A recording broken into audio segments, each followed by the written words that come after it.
নমস্কার, NA24 news চ্যানেলের পক্ষ থেকে প্রত্যেক দর্শক শ্রোতাদের জানাচ্ছি আন্তরিক অভিনন্দন ও স্বাগতম। আমি স্বর্ণালী মিশ্র। পূর্ব সোনাইয়ে জলে ডুবে মৃত্যু হলো এক শিশুর। মর্মান্তিক এই ঘটনাটি সংঘটিত হয় শুক্রবার দুপুরে পূর্ব সোনাইয়ের কচুদরম থানা এলাকার ভাউরিকান্দি প্রথম খণ্ডে। বাড়ির পাশে বন্যার জল থেকে জুনায়েদ আলম লস্কর নামে শিশুটি নিথর দেহ উদ্ধার হয়।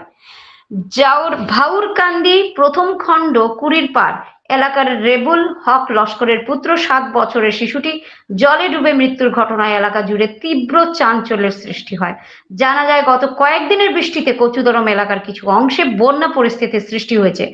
আর এই অবস্থায় ভাউরকান্দি প্রথম খণ্ড গ্রামের রেবুল হক লস্করের বাড়ির চারপাশও জলমগ্ন রয়েছে। আর এইভাবে জলমগ্ন থাকা অবস্থায় শুক্রবার দুপুর 12টার দিকে রেবুল হক লস্করের 7 বছরের শিশুপুত্র জুনায়েদ আলম লস্কর কি করে জলের মধ্যে পড়ে যায়। পরে বাড়ির লোকরা খোঁজাখুঁজি করে জল থেকে জুনায়েদের মৃতদেহ উদ্ধার করে কচুদরম মডেল হাসপাতালে নিয়ে যান। সেখানে চিকিৎসা কর্মীরা তাকে মৃত বলে ঘোষণা করেন। এদিকে কচুদরম পুলিশকে খবর দিলে কচুদরম থানার ওসি খনীন্দ্রনাথ সদল বলে ঘটনাস্থলে গিয়ে ম্যাজিস্ট্রেটের উপস্থিতিতে প্রাথমিক তদন্ত সারেন। পরে মৃতদেহ ময়নাতদন্তের জন্য শিলচর মেডিকেল কলেজ হাসপাতালে পাঠায় পুলিশ। বিকালে ময়নাতদন্ত শেষে মৃতদেহ পরিবারের হাতে সমঝে দেয়া পুলিশ। সন্ধ্যায় শিশুটির জানাজা নামাজ শেষে শেষকৃত্য সম্পন্ন হয়। শনিবার সংবাদ মাধ্যমের সামনে এই ঘটনার বিবরণ তুলে ধরেন শিশুটির মা ও এলাকাবাসী। শিলচর থেকে দীপজয় চক্রবর্তী রিপোর্ট। আপনারা দেখছেন NA24 নিউজ চ্যানেল।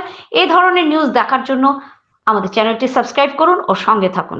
কাটার সময় যে ওই যে তারা খাতা বালি যেটা ভরাইরা ধান দুন ভরাই লাগছে। আচ্ছা, মানে জল বেশি হয়ে গেছে। ওই সময় মানে নেড়াটা ও তখন আসলো। আর এর বাদে তো তার অত ছোটো বাচ্চা আরেকটু আছে, ওগু ওই জন্য পানি ফ্লাটও পড়ি গেছে।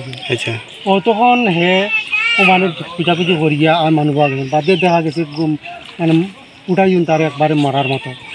এর বাদে মেডিকেল মডেল নিয়েছেন কচুদরম। ওখানে গিয়া দেখা হলো ঘোষণা করলো যে মারা গেছে। কুড়ির পাড় ভাউরকান্দি পার্ট 1 কুড়ির পাড়। যে আমার ছোটো ভাই, আমরা তো সবসময় মানে আমরা ফ্লাড আওয়ার পরেও আমরা জলে ডুবা, আর বাড়িঘর ডুবাইয়া বা আমরা মানে ও গাঁওতেই আমরা মানে অসহায় মানে আমরা বসবাস করি পানি আওয়ার পরে। যে আমরা মানে খুব দুঃখী মানুষ, আমরা মানে সরকার থেকে চাই যে আমরা কোনো একটা সাহায্য সহায়তা দিতে আমরা সরকার থেকে দেই যে আমরা অর্থাৎ আমরা মানে দিনমজুরি মানুষ, আমরা লেবার হামলা মানুষ, আমরা মানে ডকুমেন্টও আছে, আমরা লেবার ডকুমেন্ট আছে। গরু জিনিস আমরা ঠিক করে পাইছি না, মানে না করো আমরা লোকে দাঁড়ো আসলো না সারা তিন করে বইয়ে তো জিনিসপত্র আমরা সারা ঠিক করে লাগছি। দিকে চল সাইরে পানি আর কই তো জিনিসপত্র ঠিক করে আই মোবাইল দি পার হইয়া আর এরা দেখুন বাদিনে না পড়ছে কোনটা কইতাম পারতাম না।